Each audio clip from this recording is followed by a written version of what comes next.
السلام عليكم ورحمة الله وبركاته. نحمده ونستعينه ونستغفره ونؤمن به ونتوكل عليه ونعوذ بالله من شرور أنفسنا من سيئات أعمالنا. من يهده الله فلا مضل له ومن يضلله فلا هادي له. ونشهد أن لا إله إلا الله وحده لا شريك له. ونشهد أن سيدنا مولانا محمدا عبده ورسوله.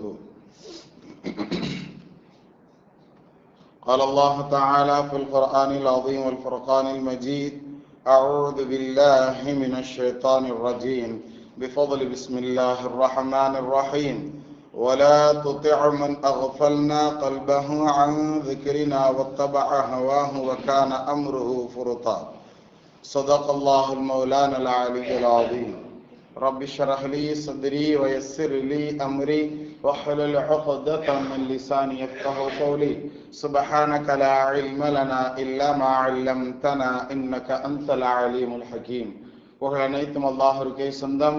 இவ்வுலகத் தலைவரும் பெருமானார் ரசூலே கரீம் ஸல்லல்லாஹு அலைஹி வஸல்லம் அவர்கள் மீதும் அவர்களை பின்பற்றிய சஹாபாக்கள், தாபீன்கள், தபா தாபீன்கள், இமாம்கள், அவுலியாக்கள், ஷஹதாக்கள், நாதாக்கள், சாலிஹீன்கள், குறிப்பாக இங்கு அமர்ந்திருக்கக்கூடிய நம் அனைவர்களின் மீதும், முஃமினான முஸ்லிமான ஆண் பெண் அனைவர்களின் மீதும் அல்லாஹ்வுடைய சாந்தியும் சமாதானமும் அன்பும் அருளும் பாதுகாப்பும் என்றும் உண்டாவதாக. ஆமீன். கண்ணியத்திற்கு அல்லாஹ் நல்லடியார்களே, 1447வது ஹிஜ்ரி ஆண்டு இது. முதலாவது மாதமான முஹர்ரமுடைய மாதம், பிறை 1 வருடப்பிறப்பிலே நாம் அமர்ந்திருக்கிறோம். அல்லாஹு தாலா இந்த ஜும்மாவினுடைய அனைத்து நலன்களையும் அடைந்து கொண்ட நல்லவர்களாக நம் அனைவர்களையும் அல்லாஹ் கபூல் செய்வானா. வாழும் காலமெல்லாம் முழு ஆஃபியத்தோடு வாழ்வு முடியும் காலத்தில் கலிமாவை நசீபாக்கி கலிமாவோடு மௌத்தாகக்கூடிய பாக்கியத்தை அல்லாஹ் தாலா நம் அனைவர்களுக்கும் தந்தருள் புரிவானாக. பிஹக் சய்யிதினா வ ஆலி சய்யிதினா முஹம்மதின் ஸல்லல்லாஹு அலைஹி வஸல்லம். இதுக்குரிய அல்லாஹ் நல்லடியார்களே, நேற்றைய தினம் தமிழகத்துல பிறை தேட வேண்டிய நாள் பிறை காயல்பட்டினத்தில் பார்த்ததாகவும், அதனை தொடர்ந்து நேற்று மகரிபு முதல் வருடப்பிறப்பு முஹர்ரம் மாதத்தினுடைய முதல் நாள் ஆரம்பமாகிவிட்டதாக நமக்கு செய்திகள் பார்க்கிறோம். அல்லாஹ் தாலா இந்த ஹிஜ்ரத்தினுடைய இந்த முதலாவது நாளிலிருந்து அல்லாஹ் தாலா எல்லா விதமான நலவுகளோடும் முஃமினான முஸ்லிமான ஆண் பெண் அனைவர்களும் வாழக்கூடிய பாக்கியத்தை அல்லாஹ் நம் அனைவர்களுக்கும் நசீபாக்கி தருவாங்க. கண்ணியமானவர்களை, இந்த ஹிஜ்ரத்து அப்படிங்கிறது நாம ஒவ்வொரு வருடமும் சொல்லக்கூடிய செய்திகளில் உண்டான ஒன்றுதான். நபி ஸல்லல்லாஹு அலைஹி வஸல்லம் அவர்கள் மதீனாவில இருந்து வெளியே கிளம்பும் போது அவர்கள் செய்த துஆ ரொம்ப பிரபல்யமான துஆவாகும். நபி ஸல்லல்லாஹு அலைஹி வஸல்லம் நிறைய துஆ செஞ்சாங்க. ரப்பே எனக்கு ஆட்சி பொறுப்பை கொடுன்னு அது வரைக்கும் கேட்காத நபி ஸல்லல்லாஹு அலைஹி வஸல்லம் மதீனாவுக்காண்டின்னு மக்காவை விட்டு வெளியே இறங்கும் போது ஆட்சியை கொடு ரப்பேன்னு துவா செஞ்சாங்க. சுல்தானன் நசீரா, பகிரங்கமாக தெளிவாக நான் செய்யக்கூடிய எனக்கு ஒரு அதிகாரத்தை, ஆட்சியை கொடு அப்படிங்கிறத நபி ஸல்லல்லாஹு அலைஹி வஸல்லம் கேட்டாங்க. அதனை தொடர்ந்து அப்படியே நபி ஸல்லல்லாஹு அலைஹி வஸல்லம் அவர்கள் செய்த துஆக்களில் பிரதானமானதாக நாம் பார்க்கும் பொழுது, எனக்கு பிடித்த பூமியை விட்டு அவர்கள் என்னை வெளியாக்குகிறார்கள், இறைவா உனக்கு பிடித்த பூமியில என்னை நீ வாழச் செய் அப்படின்னு சொல்லி துவா செஞ்சாங்க. அந்த பூமியில எனக்கு ஒரு நல்ல ஆட்சியை கொடு, அதிகாரத்தை கொடு, இப்படி நீண்ட துவாவை நபி ஸல்லல்லாஹு அலைஹி வஸல்லம் செய்ததாக நாம் ஹதீஸ்களில் பார்க்கிறோம். கனவான்களை, இந்த ஹிஜ்ரத்தை பத்தி நம்ம ஒவ்வொரு ஆண்டுகளும் நிறைய செய்திகள் சொல்லி இருந்தாலும், இந்த ஆண்டு நாம பார்க்கக்கூடிய செய்தி என்ன அப்படின்னு சொன்னா, நபியோர்கள் இந்த ஹிஜ்ரத்தினுடைய காலங்களில் அவங்க எப்படி ஹிஜ்ரத் செஞ்சாங்கிறதுல இருந்து நமக்கு உண்டான படிப்பினைகளை இந்த ஜும்மால நாம இன்ஷா அல்லாஹ் பார்க்கலாம்.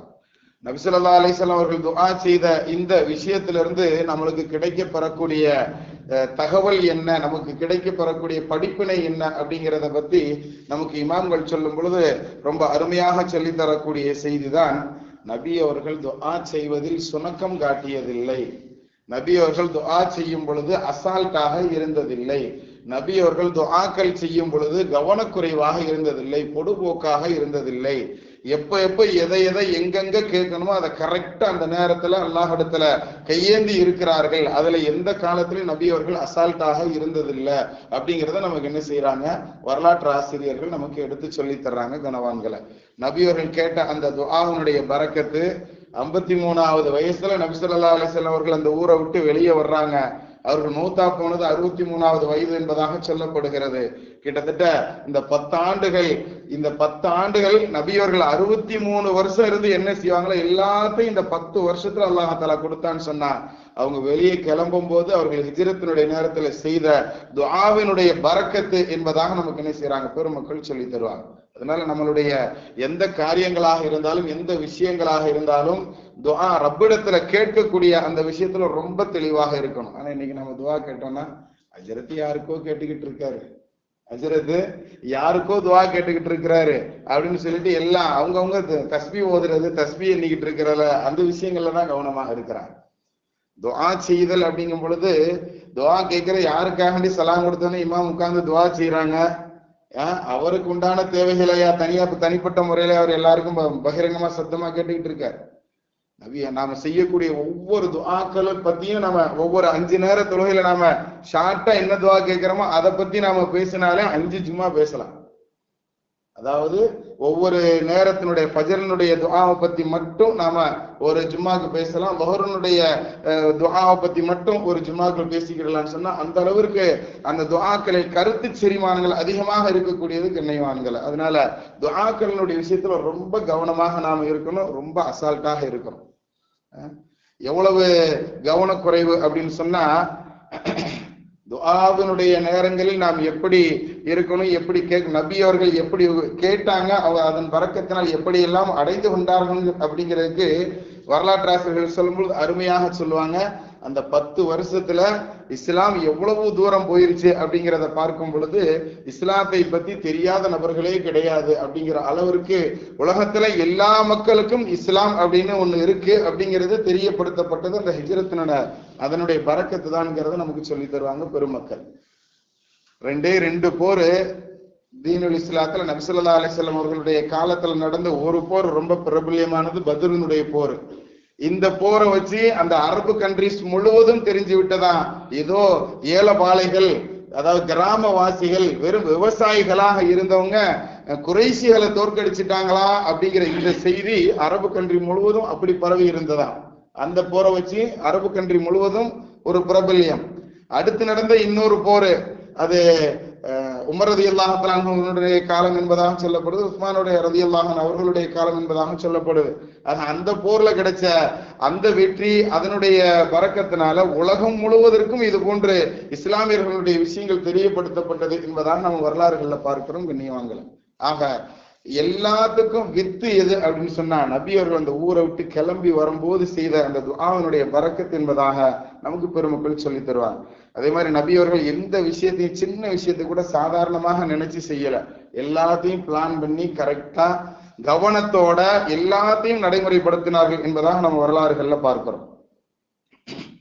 நபி அவர்கள் அந்த பயணம் கிளம்பும் பொழுது 3 நாள் கழிச்சு இந்த இடத்துல என்னைய வந்து பார்க்கணும், இந்த மாதிரி இத்தனை ஒட்டகங்களோட வரணும்னு சொல்லி 3 நாட்கள் கழித்து வர சொல்லி நபி அவர்கள் என்ன செய்யறாங்க, ஒரு நபர்கிட்ட ஒட்டகங்களை எல்லாம் ஒப்படைச்சிட்டு அபூபக்கர் ரலியல்லாஹு அன்ஹு அவர்களும் நபி ஸல்லல்லாஹு அலைஹி வஸல்லம் அவர்கள் செய்த இந்த ஏற்பாடு 3 நாள் கழிச்சு கரெக்டா அந்த மனிதர் வர்றாரு. அந்த ஒட்டகத்தோடு நபி அவர்கள் பயணத்தை கிளம்புறாங்க.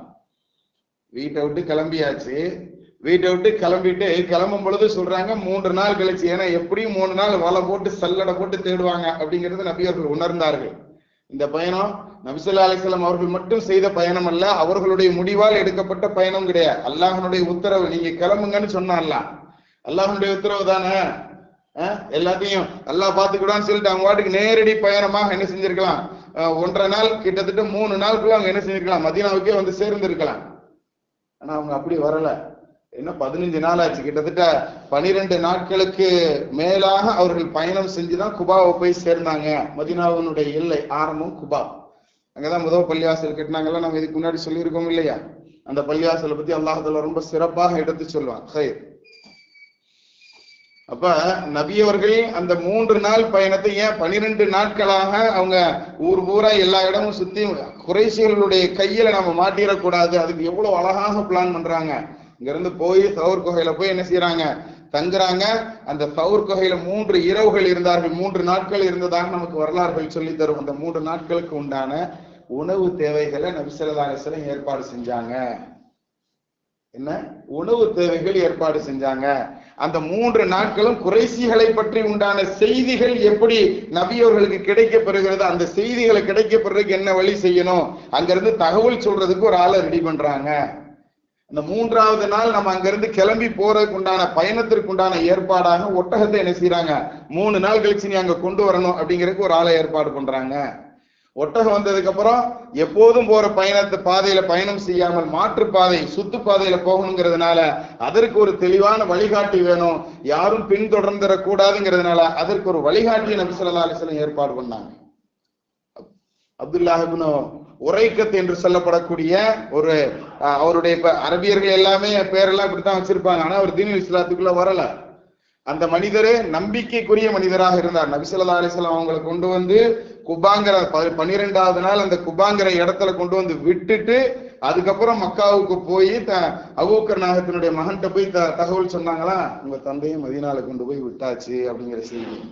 அது வரைக்கும் எங்க போனாங்க தந்தை, எப்படி போனாங்க, மாட்டிக்கிட்டாங்களா இல்லையாங்கிற செய்தி கூட தெரியாமல் இருந்த அந்த மகனாருக்கு அப்ப 15வது நாள் கிட்டதான் தகவல் தெரியுது.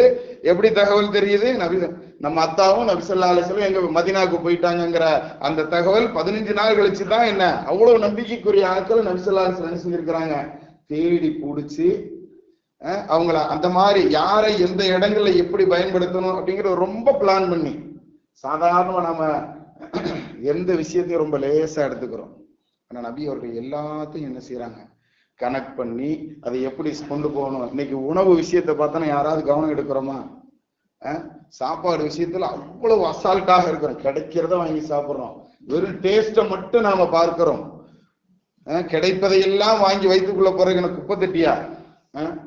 அப்ப அவ்வளவு கவனமின்மை நம்மளிடத்துல நிறைய இருக்கிறது. கண்ணியத்திற்குரியவர்களை நான் பெரும்போது என் பிள்ளைங்கிட்ட எல்லாம் சொல்லுவேன், சாப்பிடுறதுல கூட ஒருத்தன் சரியான நேரத்துல சாப்பிடலன்னு சொன்னா அவன் வேற எந்த விஷயத்திலயுமே கரெக்டா இருக்க மாட்டான். உணவனுடைய விஷயத்தில் கூட ஒருவன் சரியாக இல்லை என்றால் அவன் மற்ற எந்த விஷயத்திலும் சரியாக இருக்க மாட்டான். உமர் நாயகர் ரலியல்லாஹு தஆலா அன்ஹு யாருக்காவது பொறுப்பு கொடுக்கறதா இருந்தா தொழுகையில் இருந்தால் கரெக்டா இருக்காரா அப்படிங்கிறத விசாரிப்பாங்க. தொழுகையில ஒரு சரியான நபருங்கிற ரிசல்ட் கிடைச்சா மட்டும்தான் அந்த மனிதருக்கு பொறுப்போ அதிகாரமோ கொடுப்பார்கள் என்பதாக நம்ம வரலாறுகள்ல பார்க்கிறோம். இன்னைக்கு நம்மள இருக்க எத்தனை நபர்கள் நான் தொழுகையில் சரியாக தொழுகக்கூடியவன் சொல்லி நமக்கு நாமே சொல்லிக்கிட முடியுமா? சொல்லுங்க பார்ப்போம். நமக்கு நாமே சொல்லுவோம், அடுத்தவன்ட்டு சொல்றதை விட்டுருவோம். நம்மளுக்கு நாமளே சொல்லிக்கிட முடியுமா, நான் சரியாக தொழுவேன், நான் வயதுக்கு வந்தது முதல் இப்பொழுது வரைக்கும் என் மீது ஒரு தொழுகை கூட கல்லா இல்லைன்னு யாராவது நெஞ்ச தொட்டு சொல்ல முடியுமா? சொல்லுங்க பார்ப்போம். அல்லாஹ் தஆலா அது போன்ற பாக்கியவான்களை நம்மை கபூல் செய்வானாக. ரப்பை சந்திக்கக்கூடிய நேரங்களில் ஒரு நேர தொழுகை கூட நம்மின் மீது அதாவது பாக்கியாக இல்லாமல் கடனாக இல்லாமல் அவனை சந்திக்கக்கூடிய நற்பாக்கியவான்களில் அல்லாஹ் நம்மை கபூல் செய்வானாக. நாம் வாழும் காலங்களில் எல்லாம் தொழுகக்கூடிய அனைத்து தொழுகைகளையும் அல்லாஹ் தஆலா ஏற்றுக்கொள்ள அவன் ஏற்றுக்கொள்வதற்கு தகுதியான விதங்களில் நம்மளுடைய தொழுகைகளை அல்லாஹ் ஆக்கி அருள் புரிவானாக. நபி ஸல்லல்லாஹு அலைஹி வஸல்லம் அவர்கள் அந்த பயணத்துக்கு எல்லா விஷயத்தையும் ரொம்ப உணவுக்கு கூட ஒரு நபரை ஏற்பாடு பண்ணிட்டு போய் மற்றவர்களுடைய கண்களில் படாமல் மறைந்து இருக்கக்கூடிய ஒரு சூழல்ல இருந்திருக்கிறாங்க அப்படின்னு சொன்னா எவ்வளவு கவனமான முறை அந்த பயணத்தை எவ்வளவு மெனக்கெட்டிருப்பாங்க அப்படிங்கிறத நாம எடுத்து பார்க்கணும். கண்ணியத்திற்குரியவர்களை, நபி ஸல்லல்லாஹு அலைஹி வஸல்லம் அவர்களுடைய அந்த ஏற்பாடுகளை எல்லாம் வரிசையாக ஒவ்வொன்றாக சொல்லும் பொழுது நபி அவர்கள் 3 நாள் அங்க தங்கி இருந்துட்டு அதுக்கப்புறம் என்ன செய்யறாங்க, பயணத்தை மேற்கொள்ளும் போது காலடி தடங்களை கவனித்து அதனை தொட்டு பார்த்து இவ்வளவு தூரத்துல போயிருப்பாங்கிறத கண்டுபிடிக்கிற அளவுக்கு பெரிய அறிவாளிகள்லாம் அந்த காலத்துல இருந்திருக்காங்க. நபி அவர்கள் எப்போதும் போற பாதையில போகல, மாற்று பாதையில போயிருக்கிறாங்கிறத அந்த ஸ்பாட்லயே கண்டுபிடிச்ச குறைஷிகள் எல்லாம் இருந்திருக்கிறார்கள். அப்படிப்பட்ட விவரமான அறிவாளிகளுக்கு மத்தியில நபி ஸல்லல்லாஹு அலைஹி வஸல்லம் என்ன செய்யறாங்க, அவங்க கண்ணெல்லாம் மண்கள் படும்படியாக சாதாரண மனிதனுடைய பயணம் எப்படி இருக்குமோ அது போன்று தங்களுடைய பயணங்களை அமைத்துக் கொண்டார்கள் என்பதாக நம்ம பார்க்கிறோம். கண்ணியத்திற்குரியவர்களை, அப்படி போன நபி ஸல்லல்லாஹு அலைஹி வஸல்லையும் அவங்களுடைய தோழரையும் ஒரே ஒரு நபர் விரட்டி போய் பிடிச்சிட்டார். அந்த ஒரே ஒரு நபர் சுராக்கத் பின் மாலிக் என்பதாக வரலாற்று ஆசிரியர்கள் எழுதுவாங்க. அந்த தோழர் என்ன செய்யறாங்க, போன அதாவது அந்த காலனுடைய தடத்துல கையை வச்சு பார்த்துட்டு இவ்வளவு தூரத்துலதான் போயிருப்பாங்கன்னு கண்டுபிடிக்கிறதுல அவர் ரொம்ப நிபுணத்துவம் வாய்ந்த அந்த நபர். அவர் கண்டுபிடிச்சு கரெக்டா விரட்டிட்டு போய் 3 நாள் கழிச்சும் நபி ஸல்லல்லாஹு அலைஹி வஸல்லம் எங்கேயோ தங்கி இருந்துட்டு தான் போறாங்க. அவருடைய பிளான பாருங்க, தங்கியிருந்தா இந்த மலைக்குள்ளதான் தங்கி இருக்கணுங்கிறதையும் கரெக்டா கண்டுபிடிச்சு அவர் என்ன செஞ்சிடறாரு, மலையை விட்டு கடந்து போகும் பொழுது நபி ஸல்லல்லாஹு அலைஹி வஸல்லம் என்ன செஞ்சிடறாங்க, பிடிச்சிடுறாங்க. அந்த நபர் கண்டுபிடிச்சிடுறாங்க. அதாவது பாக்குற தூரத்துல நிக்கிறாங்க. இவர் நபி ஸல்லல்லாஹு அலைஹி வஸல்லம் பிடிக்கதான் வந்திருக்கிறாரு அப்படிங்கறத தெரிஞ்ச நபி ஸல்லல்லாஹு அலைஹி வஸல்லம் பூமிக்கு கட்டளை இடுவாங்க. பூமியை அவரை பிடின்னு சொல்லுவாங்க. பூமி அவரை பிடிச்சுக்கணும். அவரால் நடக்க முடியாதபடி பூமிக்குள் அவருடைய முட்டுக்கால் வரைக்கும் அவருடைய கால்களை பூமி இழுத்து கொண்டது என்பதாக நம்ம வரலாறுகளில் பார்க்கிறோம். நான் யார்கிட்டையும் சொல்லவும் மாட்டேன், உங்களை நான் பிடிச்சும் கொடுக்க மாட்டேன் அப்படின்னு வாக்குறுதி கொடுத்ததற்கு பின்னால் என்ன செய்யறாங்க, நான் பூமியை விட சொல்லுவாங்க. பூமியை விட்டுரும். திரும்ப அந்த 100 ஒட்டகங்கள் செந்நிற ஒட்டகங்கள் கிடைக்கும் அப்படின்னு சொன்னாங்க இல்லையா, அந்த காப்பீர்கள் சொன்னாங்க இல்லையா, அதனுடைய அந்த உலக ஆசை திரும்ப விடாது. திரும்ப நபி ஸல்லல்லாஹு அலைஹி வஸல்லம் பிடிக்கிறதுக்கு வரும் பொழுது திரும்ப நபி ஸல்லல்லாஹு அலைஹி வஸல்லம் சொல்லுவாங்க, இங்க பாரு சுராக்கா, உனக்கு 2 விஷயத்தை நான் வாக்குறுதி தர்றேன். நீ இந்த நேரத்துல இதை இப்படியே விட்டுட்டு நீ ஊருக்கு போயிட்ட அப்படின்னு சொன்னா உனக்கு 2 விஷயங்களுக்கு நான் பொறுப்பேற்கிறேன் அப்படின்னு சொல்லி நபி ஸல்லல்லாஹு அலைஹி வஸல்லம் அவங்க என்ன செஞ்சாங்க, 2 காப்புகள், அதாவது பஸ்ராவுடைய அரசர்கள் மாட்டி இருக்கக்கூடிய ஒரு பெரிய காப்பு, அது இங்க போடுறதோ அல்லது ஆம்ஸ்ல போடுறதோ தெரியல, இதுவரைக்கும் போடக்கூடிய ஒரு தங்க காப்பு, அது அரசர்கள் மட்டும் அணியக்கூடியது, அந்த காப்பு உனக்கு கிடைக்கும் அப்படிங்கிறத வாக்குறுதி கொடுக்குறாங்க நபி ஸல்லல்லாஹு அலைஹி வஸல்லம். நிஜமாதான் சொல்றீங்களா அப்படின்னு கேட்பாரு. ஆமா. என்ன செய்யறாரு அதோட ஏன்னா காப்பீர்கள் வாக்குறுதி கொடுத்த அந்த ஒட்டகங்கள் மைண்ட்ல இருக்கிறத நபி ஸல்லல்லாஹு அலைஹி வஸல்லம் தெரிஞ்சுக்கிட்டாங்க. அவருக்கு என்ன செய்யறாங்க, உனக்கு அரசர்கள் அணியக்கூடிய அந்த காப்பு உனக்கு நான் வாக்குறுதி தரேன்னு சொல்லும் பொழுது அவர் என்ன செஞ்சாரு, திரும்பி போறாரு. போறது மட்டுமல்ல, இவரை மாதிரி இன்னும் விவரமானவங்க வந்து பிடிச்சிடக்கூடாதுன்னு சொல்லி நான் போயிட்டு வந்துட்டேன், அவ்வளவு தூரம் வரைக்கும் யாரும் வரலன்னு எதிர்த்து வரக்கூடிய மற்றவர்களையும் திசை திருப்பி அவர் ஊருக்கு கூட்டு போனாருங்கிறது நமக்கு வரலாறு சொல்லும். அதை கூட நபியர்கள் எவ்வளவு அழகாக கையாண்டிருக்கிறாங்க அப்படிங்கிறதுக்கு நமக்கு வரலாற்று ஆசிரியர்கள் அந்த விஷயத்தை எடுத்து சொல்லுவாங்க. அதே மாதிரி பிற்காலத்துல உமர் ரலியல்லாஹு தஆலா அவர்களுடைய காலத்துல கைசர் கிஸ்ரா போன்ற பெரும் பெரும் அரசர்களுடைய அந்த கோட்டைகளினுடைய எல்லா சாவிகளும் கொண்டு வந்து போடப்படுமா, எல்லாத்தையும் வெற்றி கொண்டுருவாங்க. எல்லாத்தையும் கணக்கு பார்க்கும் பொழுது உமர் நாயகர் ரலியல்லாஹு தஆலா சொல்லுவாங்களாம், கணக்கு பார்த்துட்டு அந்த சீட் எல்லாம் பார்ப்பாங்களா, என்னென்ன பொருள் வந்திருக்குன்னு எழுதி கொடுத்தத, இல்லையே இன்னும் குறையுது அப்படின்னு சொல்லுவாங்களாம். என்ன குறையுது, திரும்ப கணக்கு பார்த்து திரும்ப கணக்கு, கிட்டத்தட்ட 3 முறைகள் அதை சரிபார்த்து 3வது முறை சரிபார்த்து அந்த லிஸ்ட்ல மட்டும்தான் இதுதான் சரியா இருக்குன்னு சொல்லுவாங்களாம். என்ன இதுல மட்டும் சரியா இருக்குன்னு சொன்னீங்க, ஆமா நபி ஸல்லல்லாஹு அலைஹி வஸல்லம் இது மாதிரி சுராக்கா அப்படிங்கக்கூடிய அந்த நபருக்கு வாக்குறுதி கொடுத்தாங்க, அந்த நபர் இன்னும் ஹயாத்தோட தான் இருக்காரு, அந்த நாடை நாம வெற்றி கொண்டுட்டோம், அங்கிருந்து வரக்கூடிய காப்பை அந்த அரசனுடைய காப்பை நம்ம அந்த தோழருக்கு அனுபவிக்கணுமா இல்லையா அப்படின்னு சொல்லி அந்த தோழர் அந்த வயதான அந்த சஹாபியை கூப்பிட்டு வந்து மெம்பர் படியில உட்கார வச்சு அவர்களுடைய கரத்துல அந்த அரசனுடைய காப்புகள் மாட்டி வைக்கப்பட்டது என்பதாக நமக்கு வரலாறு சொல்லும். வாழ்ந்த காலத்துல சஹாபாக்கள் யாரும் தங்கம் அனுபவிச்சது இல்ல, தங்கம் அணிந்து கொண்டதல்ல. அந்த ஒரு சஹாபிக்கு மட்டும் நபி அவர்கள் வாக்குறுதி கொடுத்ததுனால அந்த தங்க காப்பு அவர்களுக்கு பள்ளிக்குள்ள வச்சு மெஹராப்ல வச்சு போடப்பட்டிருக்கு அப்படிங்கிறத நம்ம வரலாறுகள்ல பார்க்கிறோம். நீதிக்குரியவர்களை அப்ப நபி அவர்களுடைய வாக்கு எல்லா காலங்களிலையும் சரியாக இருந்திருக்கு. இவருக்கு வாழும் காலத்திலேயே அந்த தோழருக்கு உண்டான அவ்வளவு பெரிய விஷயத்த நபி ஸல்லல்லாஹு அலைஹி வஸல்லம் அந்த ஹிஜ்ரத்துல என்ன செய்யறாங்க, வாக்குறுதியாக கொடுக்கறாங்க. அதன் காரணமாக அவர்களுடைய பயணம் லேசாக அமைந்து தான் ஒரு பயணத்தை மேற்கொள்ளும் பொழுது எப்படியெல்லாம் இருக்கணும் அப்படிங்கிறத நபி அவர்கள் திட்டம் போட்டு செய்தார்கள். கவனக்குறைவு எதிரையுமே இல்லை, எதையுமே அசால்ட்டாக செய்யலைங்கிறத நமக்கு இந்த வரலாறுகள் சொல்லி தரும் கண்ணியவான்களை. அதுபோன்று பரக்கத்தாக வாழக்கூடிய இந்த ஹிஜ்ரத் பிறந்ததனுடைய உமர் நாயகர் ரலியல்லாஹு தஆலா அவர்களுடைய காலத்துல ஒரு செய்தி ஒண்ணு அனுப்புவாங்க.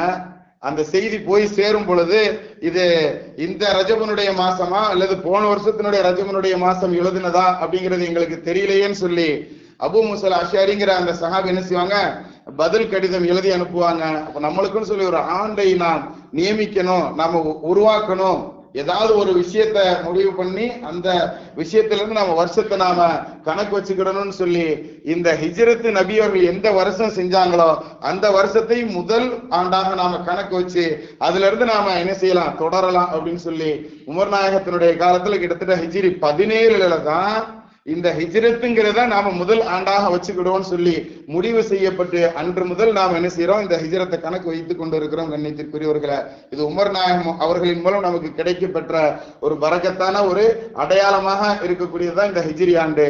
இதன் பொருட்டால் அல்லாஹ் தஆலா இதனுடைய காரணத்தினால் இது கபூலியத்துங்கிறதுனால அதை வச்சு நம்ம துவா கூட செய்யலாம். இறைவன் ஒரு விஷயத்தை அங்கீகரிச்சுக்கிட்டான்னு சொன்னா அதை கூட மேற்கோள் காட்டி ரப்பத்துல ரப்பே இதனுடைய பரக்கத்தால் எங்களுடைய துவா கபூல் செய்யன்னு கேட்கலாம். அதனுடைய பரக்கத்தினால் நாம துவா செய்வோம். அல்லாஹ் தஆலாவுடைய வாழ்வை மேம்படுத்தி தருவானாக. பிஹக்கி சய்யிதினா வ ஆலி சய்யிதினா முஹம்மதின் ஸல்லல்லாஹு அலைஹி வஸல்லம். சுன்னத்துல்லாஹ் அவர்கள்